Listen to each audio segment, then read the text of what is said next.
facility in every community, even in places like this, or whether you see that as this becomes sort of like the boom and bust cycle around the innovation and the technology and the .com style, whereas the manufacturing is happening around the world. Yeah, well, so actually, what I started with there is this is the vision as presented within the bioeconomy.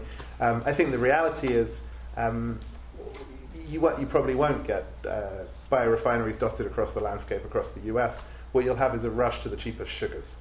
And the largest amounts of sugars are in the tropics, because the tropics are the sweet spot. You have the water, you have the sunlight, and you have, at the moment, the cheap land, or at least the land that's being grabbed. And it's also the easiest place to move people off the land, so that you can have density of monoculture production.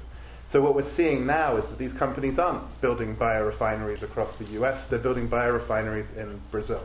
And they're increasingly looking to East Africa, and they're also looking towards Southeast Asia. In fact, 86% of the global biomass, the sugars, effectively, is in the tropics. And so that's actually where this is going to happen. There's going to be a grab, and it's already happening, of land, and then you move everything into those areas. Move the people out and put the production there. So I think that's actually more likely. And your vision? Well, the first step that I would... Is this on? I think so. The first thing I see happening, it's starting to happen in Kentucky right now. A group of Republicans are reintroducing industrial hemp into the landscape. And so ideally, what would start to happen with research and design for natural fiber products to really engage farmers economically and place-based economies is that what we would see is a move to what I would call small. It's actually the same kind of verbiage you hear from Chris Anderson from Wired Magazine. I call it small, flexible, and direct supply chains. So these supply chains basically allow you to take fiber like industrial hemp. I will say industrial because that's the term given, so you know it's not cannabis sativa. But so industrial hemp and nettles and linen, I think, will actually be the fibers that will be most well suited to Northern California, because I think what's going to happen is we're going to see obviously more erratic weather patterns. We're going to see longer periods of drought, and we're going to see periods where things get very, very damp and fungal. So I do think that cotton will have less of a place in that future. I do see that the linen and the industrial hemp will be blended with the ungulates, because I actually see that the ungulates, meaning everything from yak to the goats to the sheep, all of those animals are crucial in rangeland management. And what we really need to see is moving carbon dioxide out of the atmosphere and into the soils. And the key to some of that management will be rangeland managers. And that science has already been done, so we know that compost applications and the management of animals is very key to sequestering not only our current emissions, but all the legacy load of CO2 out of the atmosphere. So if we're really creating carbon cycle solutions, we are going to need to rely on ungulates and rangeland management. So a byproduct or an expression of this beautiful rangeland management will be all of those very adorable animals you saw that will provide you the baseline for the clothes. And if you blend that with bast fibers, they become heirloom quality garments. So I see people wearing fewer clothes. I have a wardrobe of 25 items. You have beautiful, and I think the way we customize this supply chain is farmers basically harvest their goods. We go into these very small and efficient spinning frame technologies, which are coming out of Italy and India.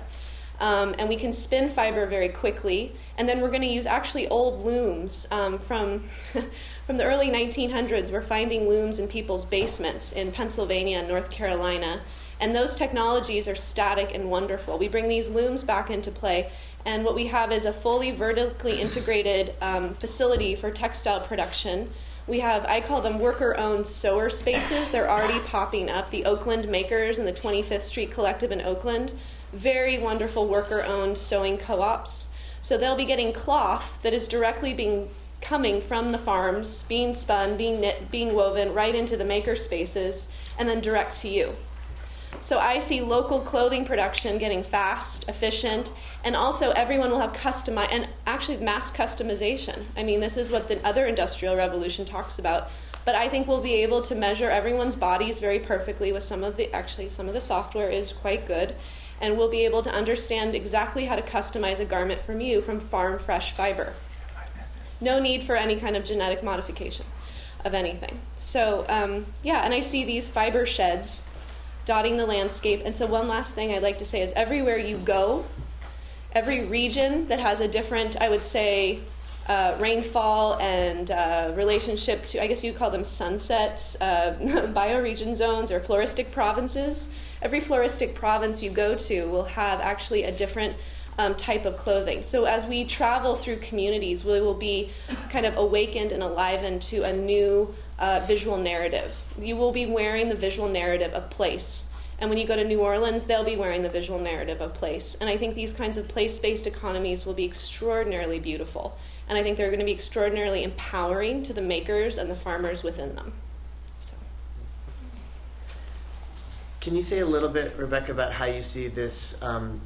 We've actually been seeing, for Movement Generation, we work a lot with urban communities and communities of color. We're working a lot with, and folks who are, and there's a lot of movement around this kind of thinking and work in the food movement. And I'm curious how you see fiber connecting with other aspects of our social life, there's fiber production, food production, shelter, some of the other key elements.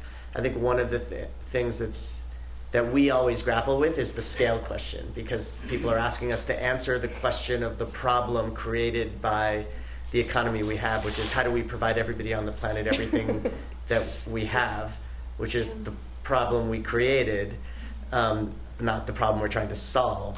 The problem this economy created, and then we're being asked to solve it with the solution to something else. So this question of scale and of how it relates to other aspects of production. So the question of scale, I think, is it's hard to fully answer that right now because, for one, we're mapping the fiber supply in 2013. So I'll just speak about my own region. We really don't even know how much fiber we're producing. We know it's in the millions. So my sense is that the change is to really handle the material cultural needs for wardrobe needs specifically. I think what we're going to have to do, and it's not the most popular idea, I think in some ways, we are going to have to scale back our relationship to shopping. It's going to. I know. I'm sorry, but the reason why is because we're going to be dependent on these beautiful annual cycles, right, of production, and to really honor the annual production cycle without basically tilling the heck out of the soil, to use conservation tillage or no-till systems, to honor stocking rates so we don't overgraze, to really live in balance once again with hydrologic and carbon cycles, we are going to have to make a lot of shifts around consumption. But I think healthy, I don't think you'll be displeased. I think it'll be incredibly beautiful, and I think it'll be incredibly well-fitting to your body, better than anything you're wearing now. But truly just higher quality, less quantity. Because I think our current system is in a massive state of overproduction. We're throwing away 68 pounds per year of textiles per American.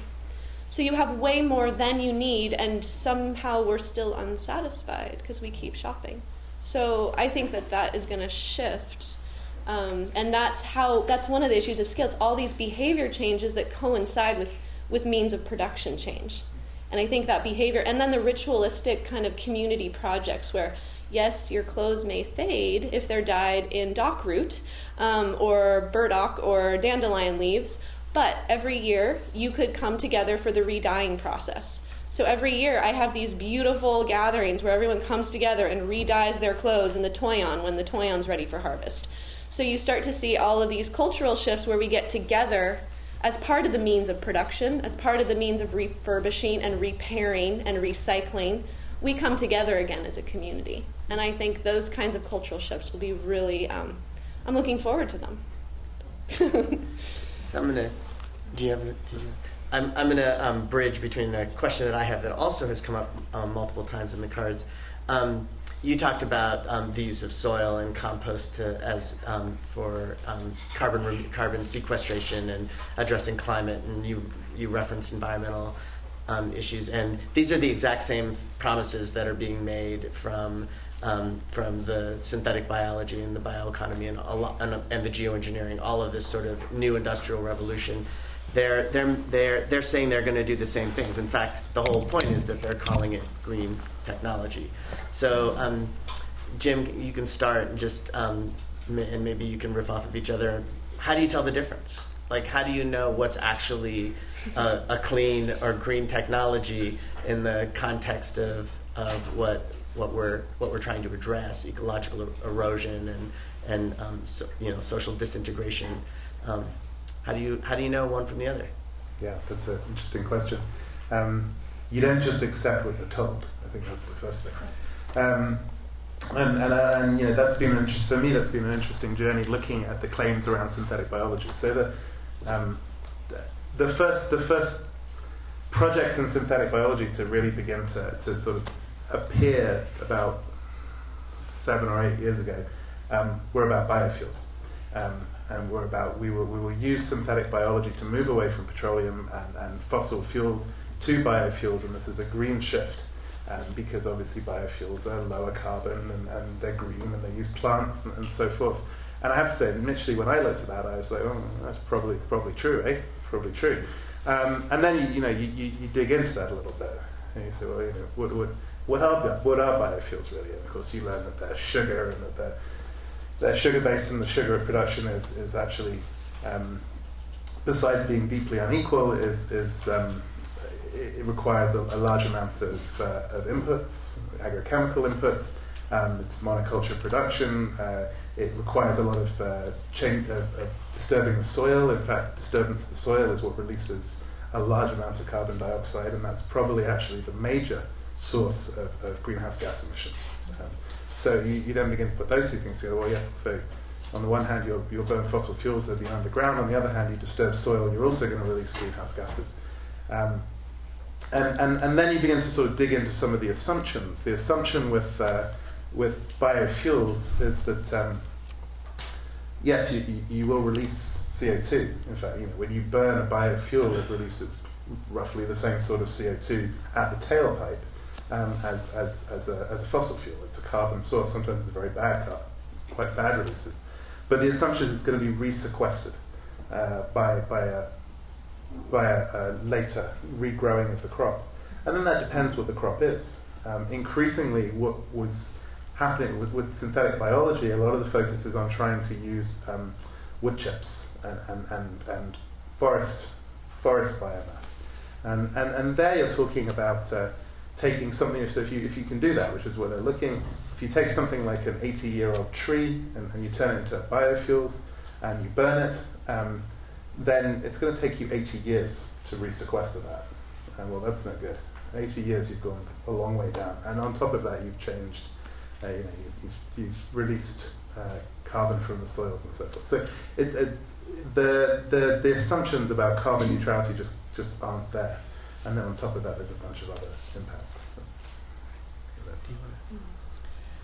So the question being how to tell the difference, I think the cornerstone of the work that we're trying to do in Fibershed right now is not only, it's about mapping, but it's also about honoring what we call full life cycle analysis from the soil to the skin.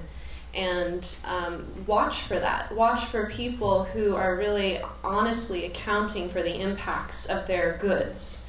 And there's a lot of Swiss cheese in carbon accounting as it stands today. For instance, in the garment industry, and Swiss cheese means full of holes, because for instance, the synthetic dyes that are used on an organic t-shirt, organic cotton t-shirt, they don't take into account that the dye came from a fossil fuel. So you get all these interesting accounting mechanisms. So I think the question will be, for at least in the textile world, is did you account for the farming practice of the cotton. Did you till the crap out of the soil every year and respirate it? And so more carbon dioxide went into the atmosphere when you tilled the soil, more so than even when you milled it or dyed it. So these huge gaps in the carbon accounting are occurring right now. Huge, because none of the sustainability index that Walmart is producing, none of that is accounting for the respiration of soils in the GMO cotton crops in India that are 95% of the basis for the Walmart Target genes that most people, the scaled up system that people rely upon. So I think my basic thing is look for the full accounting from the soil to the skin, or the soil to your mouth. And if people are honestly saying, yes, I've accounted for the soil respiration, yes, I've accounted for how the animals were rotated through the rangeland, yes, I know that the mill facility was renewable energy powered, that the dyes were botanic based, that the sowers used renewable energy power to run their sewing machines. I mean, that's the kind of, in a world facing the kind of climate change reality that we are facing, we are going to need science to be on our side to measure things meticulously, not science on our side to finagle the next thing to get us out of the conundrum we're in now. We need science to help us understand impact. And I think that's where the next body of beautiful postdocs and PhD projects could come out of for UC Berkeley students and Stanford students. Come and help us measure our impact before we get ourselves into another mess and we have to dig ourselves and climb out of the deeper hole. So I look forward to more students getting involved in that kind of metrics accounting.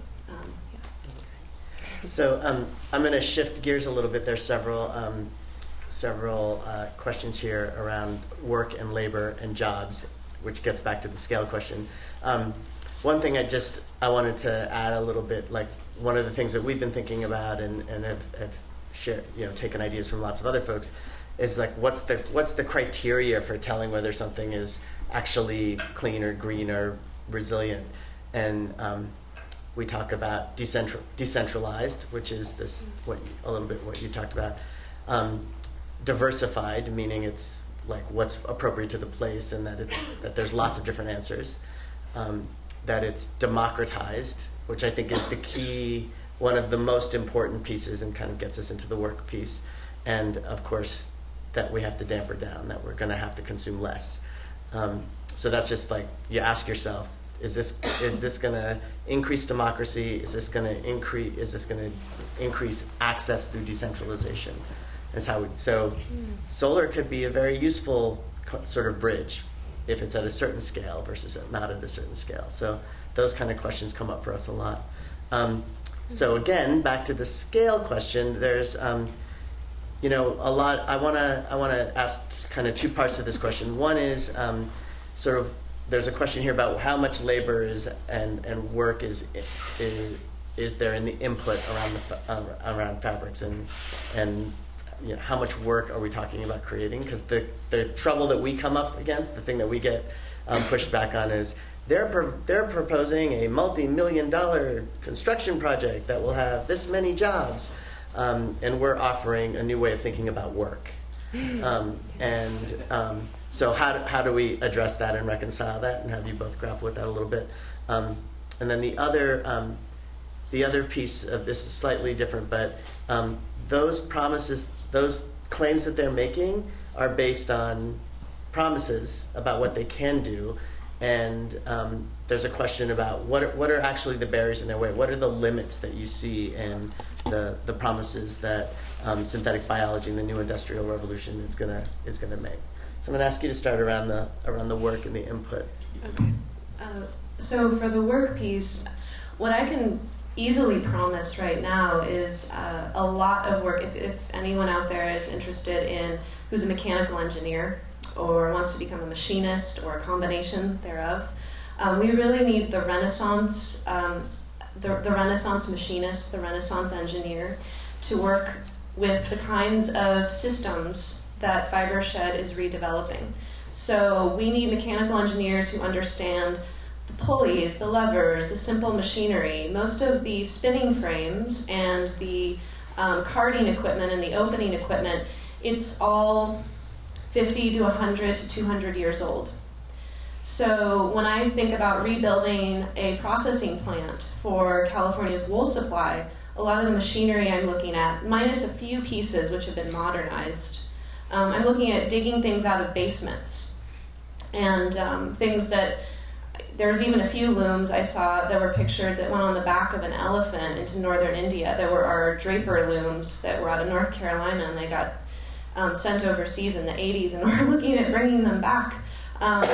So all this equipment that's about to get unearthed and dusted off and re-oiled, we have people who are 80, 85, 90 who basically hold the lineage of these machines and how they were put together and how they currently could be rebuilt and or refurbished. And these men, they are primarily men who worked in the industry back in the day. They're dying, and we need people who can learn from them, and we need engineers. So it's not that we just need low-skilled jobs related to just harvesting indigo, which I do need a lot of people harvesting indigo. But I would say that we also need people who are very savvy with refurbishing and also rebuilding. So in India, they gave a large grant to a group called Microspin, and it's the Gandhian economy take two. And what it does is they've paid engineers in India to scale down the spinning systems for cotton to 1/100th of the size of a normal cotton mill. So what it allows for is for a village to have their own opener, their own gin, their own opener, their own carder, and their own spinning frame in the size of 500 to 1,000 square feet with very little electrical inputs. And so this empowers the farmer to harvest. They don't have to bale the cotton. They can just have it there lying on blankets. They don't have to ship it to China. They don't have to ship it to the Gyeongju province. They just start processing it into thread. And then the weavers just can go to town with all of that, thread and yarn, and then all of a sudden you've got a finished textile. Designers from all over the world are starting to go to these microspin villages because they're getting these very beautiful, raw, and kind of under-processed cottons that the world hasn't seen for over 100 years. But you're using very savvy technology, but you're producing a very raw and heirloom quality textile. So I would say, taking the vein of the Gandhian economy, how do we apply those kinds of funds? Why is $100 million going to the next Solazyme fuel that cost the DoD, Department of Defense, $427 a gallon at the end of the day? They couldn't scale their fuel project. We can easily, with existing technology, just with a few tweaks, make very scaled down, very fast and very efficient systems, but we need engineers. So, and we need a lot of them. And we also need a lot of farmers, shepherds, shepherdesses. We need a lot of the old school trades, and we need some of the new school trades. We need the whole gamut. And what I think, last thing about this, I call this a biodiversity of intellects.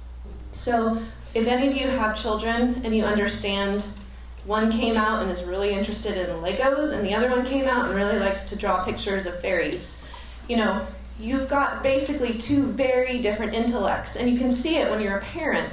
And I work as a school teacher. You can see not everyone is going to go into the biotech economy.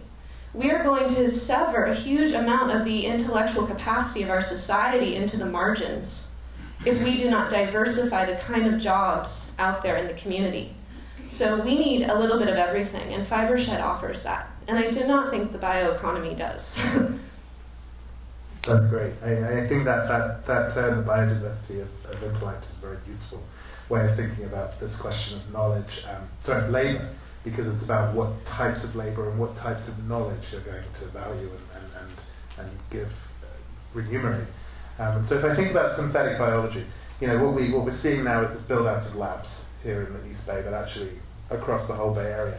And the labour, the jobs that are being offered initially are construction jobs.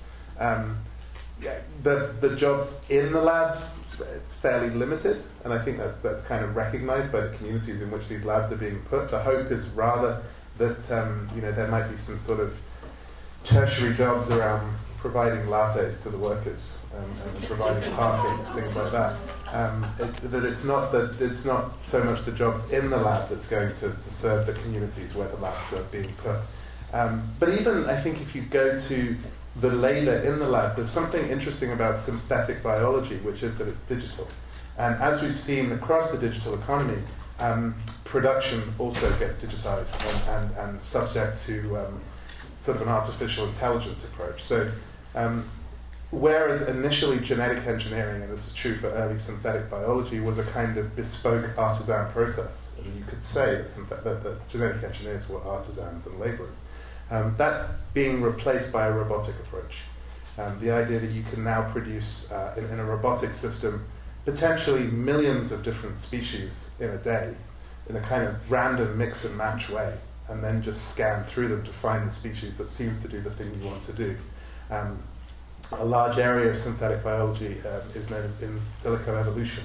The work is being done by algorithms on a computer. You are replacing human artisanal labour, even genetic engineering labour, with these automated approaches. So even within the scientific world, I wonder if there's really that much labour at the end of the day over a long term. But then, of course, there's what you're replacing. If you are going to produce, you're going to have sugar production. Clearly, there's going to be labour associated with sugar production, but it's pretty terrible labour. And that's also being mechanised. For good reasons. In Brazil, the slave labour conditions are driving a move to mechanisation. You lose something either way.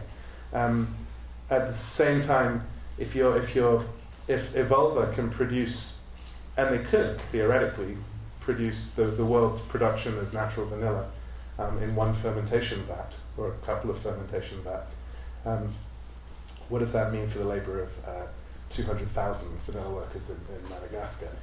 If Solazyme are replacing production, some part of production of coconut oils in the Philippines, what does that mean for small farmers in the Philippines who usually produce quite small quantities actually and aggregate it? If Amyris is producing patchouli for international flavours and fragrances, which they also intend to have available next year, what does that mean for patchouli farmers in Indonesia? That, when you begin adding all of that up, there's a net loss of jobs and labour, and particularly jobs that have very specific ecosystem-specific knowledge. So, I think there's a loss, there's an overall loss. And we've seen this with synthetic chemistry. That if you go back to indigo, you had William Henry Perkin in the 1860s invented synthetic indigo, and by the 1860s to the 1870s, you have BASF and Bayer and Hoechst commercializing that. By about the 1890s, the indigo pickers in, in fact even before that, kind of the late 1870s, the indigo pickers in Bihar and Bangladesh were out of a job, and were fighting against the overlords. Interestingly enough, they were being repressed using the same muskets that were produced by Eli Whitney, who made the cotton gin. That was where he finally made his money, was with replaceable plants in muskets. But you saw a massive loss of livelihood. And then when the Bihar famine came towards the end of the 19th century, then that hit very hard because nobody had any work. So we saw that very quickly with the synthetic chemistry revolution. I don't see why we wouldn't see it reasonably quickly with synthetic biology as well. So just quickly related to that, there's a couple of questions here that I think are relevant to that. One is, one of the things that's come up in our conversations about synthetic biology that we've talked about a lot is that there isn't enough biomass on the planet accessible to do all the things that they say they're going to do, which is replace everything we do now with oil with sugar. So that's a real limit. And to sort of speak a little bit to that question and also to some of the other limits, I think from my perspective, one of the things that I think is a challenge for us is that because there's so much money, the limits of the big promises are masked, even in the very, very local sphere of like it's going to remake our neighborhoods and bring all this money and revenue and all this stuff. So speaking a little bit to the limits. But a related question about biomass is, if we were to do all local fibers, does that require that we start, industrially having industrial animals and feedlots, and what does it mean for the land use? Do we have enough land to do it sustainably and do it well? It's one of the questions that came up. So I'll let you go with that one first, because I think that you might have answered it, and it seems relatively...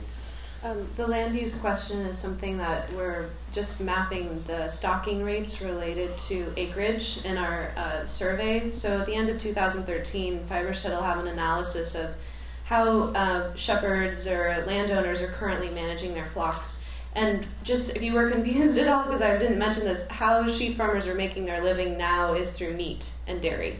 So that's why we have all of this wool considered to be a byproduct and not a usable material, because really we vanquished the value-added processing related to wool. But if we are to just analyze how meat and dairy production in California is looking, which we can do through this survey, we can understand the key to understanding the stocking rate issue. And that's where we can start getting these metrics around how many sheep can you have per acre per year under this soil type and under these rain conditions to sustain a healthy balance with the carbon and hydrologic cycle. So we intend to very carefully scrutinize land management as a part of our measurement. Feedlots, I hearken back to Sally Fox with this. When she was asked about cotton and the pressures that cotton place on the landscape, she said, "I always choose fish over cotton." I was like, fish over cotton? And what she meant by that was that if it meant draining, to irrigate her plants, if it meant draining the Cache Creek where there were still trout trying to go upstream, and if there was anything that would damage that habitat for wild fish, any kind, she would lay off of her cotton crop that year. So she would just grow when it was appropriate. So I take that kind of, I think for her to extrapolate that style, that paradigm around farming and agriculture, and then understanding our stocking rates for the protein fibers, and which are the alpaca and the sheep, those are the intentions. That's what I can say. The intentions are to keep this extremely in balance. And then the second, or I'd say the third part about this, also related to cellulose fibers, is just we need to start growing plants with more biomass per square foot. Cotton is probably not that species, and I spoke to this earlier. We do need to be thinking about industrial hemp. We do need to be thinking about flax. These kinds of bast fibers are very dense, and we can get a lot of biomass per square foot. And there's no-till systems for flax that have already been innovated for Southern Oregon, which is an amazing system where they just do not have to bring tractors on and till the land. They're just sowing seed and adding compost every year and then sowing more seed. That kind of system is great. And then if you're working with industrial hemp, you also do not, there are systems in Australia they've developed for no-till hemp. So I think we can do it. I think it's just a matter of science coming together with agriculture. Yeah. That's fascinating. Because it's interesting, of course, the bioeconomy, the synthetic bioeconomy is also chasing as much biomass as it could possibly get on the land, because that's what it's going to need to feed the vats. And yeah, you're right. There isn't. If you're trying to keep our current levels of production just around fuels and switch it over to being based on sugars, whether that's available sugars, corn and sugarcane, or it's cellulose and other sugars, it's not going to happen from the land. Certainly not without hurting food production. It's one or the other, kind of. But so the way in which what you then have coming off of that are various attempts to increase biomass, and there's a few ways.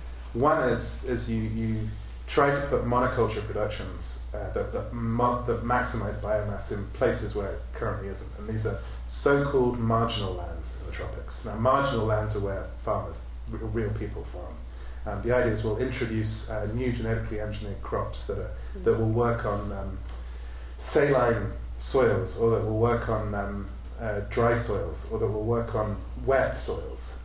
These so-called climate-ready crops that are genetically engineered to work in these more difficult environments. Now, you can grow things there, but you don't grow large monocultures. So if you genetically engineer the crops to work as a monoculture, you can then move people off those lands. And so there's, interestingly, these climate-ready crops are being sold It's really where a lot of the patenting and the money for GMO crops is now, are being sold as a climate response, but they're not. They're a biomass. They're land grabbing response. They're about increasing biomass. And then the other thing is you leave the land, you go into the seas, because actually there's a potential for a lot of biomass in the seas with seaweed. Here in Berkeley there's a company called Bioarchitecture Lab. And Bioarchitecture Lab are a synthetic biology company, and they have a microbe that will break down seaweed and turn it into fuels. They're working with DuPont and Statoil. And they just signed a deal with the largest seaweed producer in China, which is the largest producer of seaweeds, to build a very large seaweed farm in southern China. And they already have a seaweed farm in Chile. And so what we're going to see is a move from land grabs for biomass to coastal grabs. And whereas one obviously affects the production of food and the rights of farmers, we're going to start impacting the rights of fisherfolk and people who live on coasts, not to mention that there are questions about marine ecology. So yeah, those limits are just, they're there wherever you try and move for the biomass. There's also limits around the production of these things in vats. So that's where companies such as Amyris or Solazyme are hitting limits that they can't actually scale up. They can't get to the size of production they need to sell fuels efficiently. And that's actually why they're moving to going after vanilla or patchouli or these other things that they can get small quantities to get a high price for. And it's exactly those limits that are driving that attack on small farmers in the tropics. So the limits are proving problematic again. That's it. Thank you. I'm going to give you a chance to each kind of give a last comment or a takeaway for folks, and we're going to close out. I'm just noticing that we're at our time. Rebecca, would you like to start and just share a part?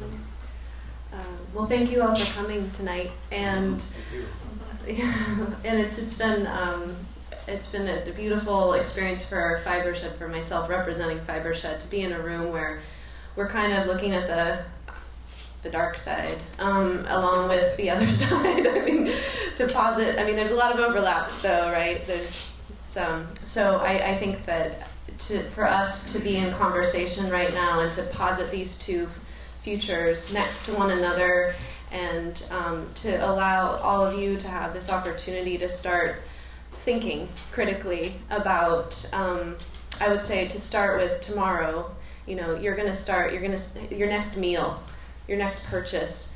The bioeconomy is kind of already in place in some places as related to fiber and food and fuel. And so I think it's, to start analyzing like what kind of future you want, and you can start engaging with it absolutely right now. As we said, we live in the hotbed for this, and the opportunities for us to make these choices and vote for which side of the crossroads we want to take part in are right in front of us. So also Fibershed, if you want to get involved, we are looking for people to do supporting kinds of science for us. So we are looking for the same scientists who are invested in the bioeconomy. We're interested in having participation on we don't need to engineer the life, we just need to know how to process what's already there. So if you're interested in processing what's already there, I'd love to chat.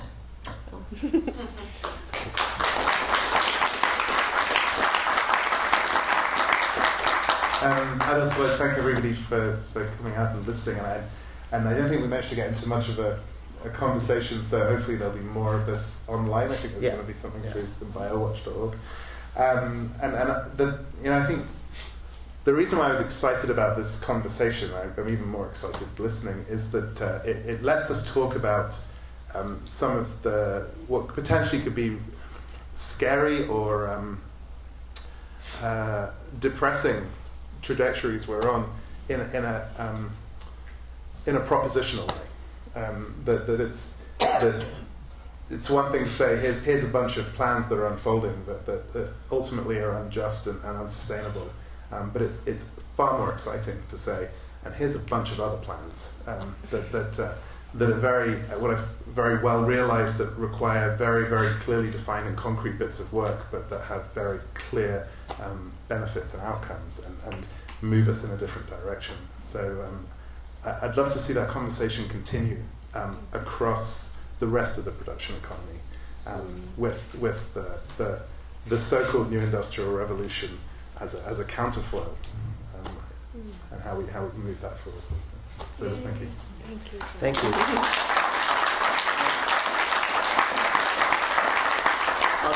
I'll just add that I think the other thing that's interesting about this new industrial revolution and the return to a sheds-based economy is that the new industrial revolution is not inevitable. It's got an enormous number of barriers in front of it, all of us included, and an enormous number of problems that it needs to at least convince us it can overcome, even if it can't. And of course, there's damage done in the process. So I think that's another part for me. What's very exciting is that we don't actually have to choose that road, and we're at a place where we can intervene in it. And so to that end, I'm going to give you a bunch of options on how to intervene in it. As we close out today, thank you all very much for coming. Absolutely, SynBioWatch.org is a collaborative of many organizations. It's a website where we're compiling information and resources about synthetic biology and related aspects of the bioeconomy, and trying to connect them to a host of issues. And the East Bay Conversations is an extension of that as well. And so there's 4 conversations this year. The next one is with Stuart Newman and Milton Reynolds on the human implications of biotechnology. And Milton, you want to say a little bit? Yeah, just a quick thought. So on June 6th, I'll be in conversation with Stuart Newman of New York Medical College. In my daily work, I spend a lot of time looking at the history of eugenics. So I look backwards. And then June 6th, we'll be looking forward. The Stuart will be looking at the potential implications of human genetic modification. So we move from bacteria and algae to thinking about what the implications of these ideas are for the human species. So I look forward to seeing you and your friends on June 6th. Thanks for coming out tonight.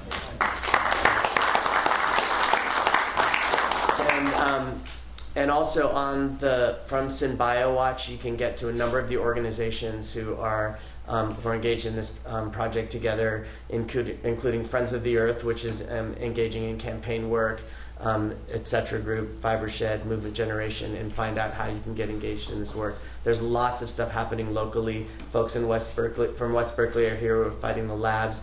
There's the development of the labs in Richmond, and we're trying to get folks engaged and organized around those issues. So thank you very much for coming. And and of course, the Alliance for Humane Biotechnology, which has really done the work to put this all together. Thank you, and Michelle. And there's one more. Just where could we watch this again? Is that going to be? It's on synbiowatch.org, and it was also live streamed on Cape. Yes, you can. It's going to be archived on YouTube. And it'll be archived on YouTube. And on these same sites. And it'll live at synbiowatch.org. Thank you very, very much for coming.